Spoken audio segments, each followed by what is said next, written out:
ne savez rien. Rien de David, rien de Virginie. Qui est cette très séduisante jeune femme? Je crois que on n'en ressort pas indemne, mais on en ressort grandi. Et ça m'a apporté extrêmement de maturité. Et c'est une maturité que j'aurais pas pu acquérir à cet âge-là si j'avais pas vécu un voyage comme ça, je crois. Mais c'est vrai qu'effectivement, j'ai eu une grande période seule après, empêtré dans mes questionnements, toujours imprégné de mon personnage. David était toujours là, j'avais pas forcément envie de le laisser partir parce que c'était un peu un partenaire de vie au bout d'un moment. Et puis, comme j'avais envie de rester seul et je cherchais à comprendre, je voyais personne et lui était toujours là. Donc voilà, c'était un grand parcours un peu solitaire, quoi. Il y a à la fois la justesse dans la période des contes qui sont très durs, mais il y a aussi la justesse dans cette histoire d'amour. Vous n'en faites pas trop, vous faites juste ce qu'il faut pour qu'on comprenne combien la passion, combien ils sont libres. C'est pas évident à jouer ça. Bah merci. Bah écoutez, voilà, tout le travail était de montrer ce qu'on s'est dit tous les deux, c'était de montrer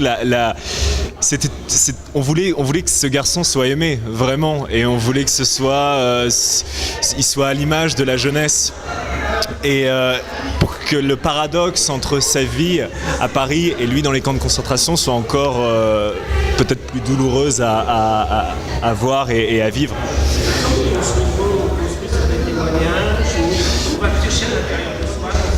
C'est un peu des deux. Moi, quand j'ai commencé la lecture du scénario, c'était 6 mois, je dirais, avant le début du tournage. J'ai tout de suite attaqué le scénario. J'étais très angoissé, je dois dire. Donc voilà, j'avais envie d'apprendre mon texte, j'avais envie de tout savoir. Et très vite, je suis allé sur les témoignages. Donc au début Primo Levi, c'est un homme. Et puis après, tous les grands auteurs dont on a parlé.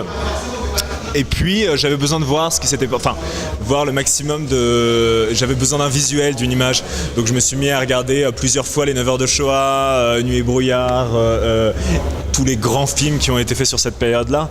Et après oui, c'est le scénario et c'est moi et c'est voilà le questionnement que j'ai eu et je me suis dit comment je vais pouvoir l'aborder, quoi. Mon grand-père Marcel.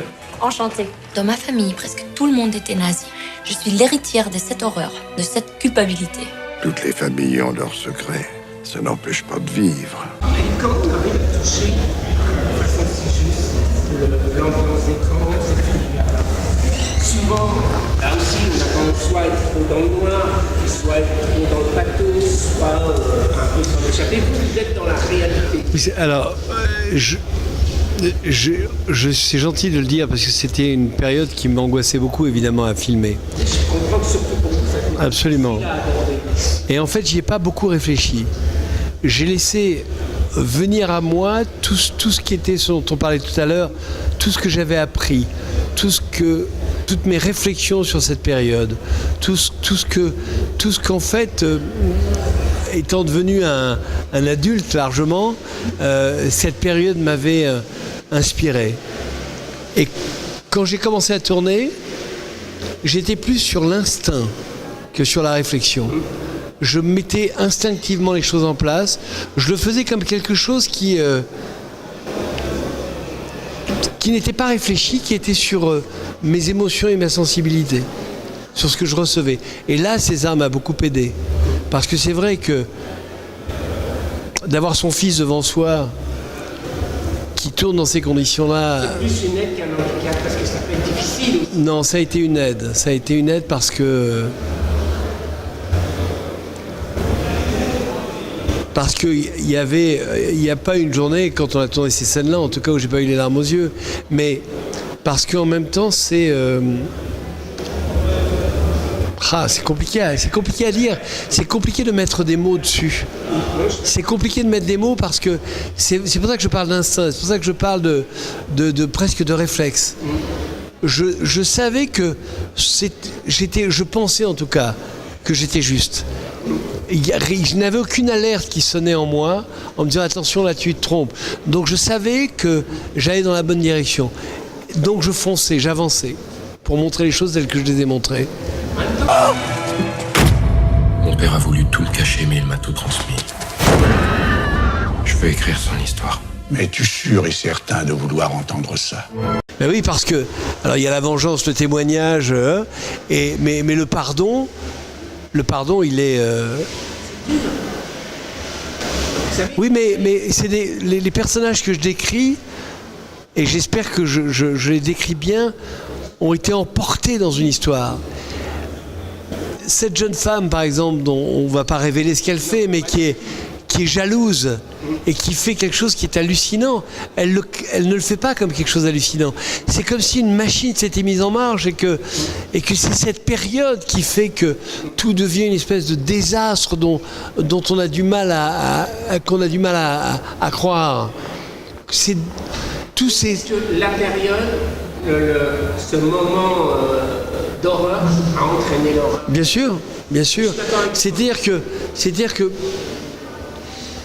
pourquoi est-ce que tout ça a été possible? Justement parce que c'est une succession d'événements, une succession presque de malentendus, je parle pas de la haine pure qui était celle des nazis, mais voilà, mais dans les familles, dans le secret de famille, c'est cette espèce d'enchaînement qui devenait tragique à cause de la période dans laquelle ça se passait.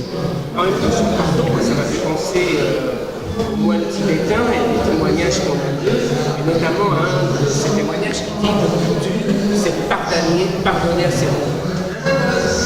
Ouais. Et là, c'est oui, ce personnage pardonne, oui, mais parce qu'il est beaucoup plus sage que moi et beaucoup plus fort que moi.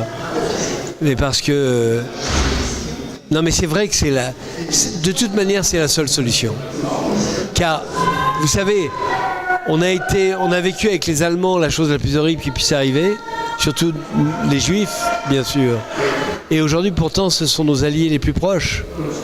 Moi, j'ai tourné à Buchenwald entouré d'une équipe allemande avec des jeunes gens qui avaient 25, 26 ans, qui travaillaient parfois 15 heures par jour pour donner le meilleur de ce qu'ils avaient pour ce film qui dénonçait ce qu'a fait leurs parents, ce qu'ont fait leurs parents et leurs grands-parents.